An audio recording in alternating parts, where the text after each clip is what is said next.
যে কোনো লেখাকে আপনি অডিও করে নিন। তা আপনি একটা জিনিস লিখে দিলেন, সেটা আপনার সামনে ভয়েস হয়ে মানে অডিও হয়ে আপনার সামনে চলে আসবে।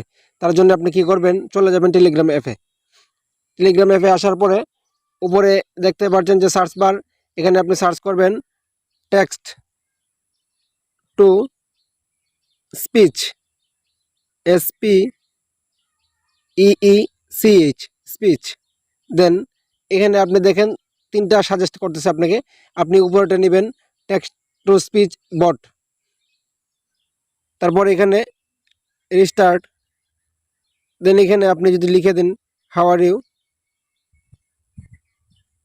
আর ইউ সেন্ড করে দিলেন, আপনার কাছে অটোমেটিকলি অডিওটা চলে আসবে। আপনি আরও অনেক কিছু লিখতে পারবেন, আপনি যাই লিখবেন সেটাই আপনার কাছে অডিও হয়ে ফিরে আসবে। তো আশা করি বুঝতে পারছেন। তো ভালো থাকেন, সুস্থ থাকেন, আর আমার চ্যানেলে নতুন হয়ে থাকলে অবশ্যই সাবস্ক্রাইব করে যাবেন।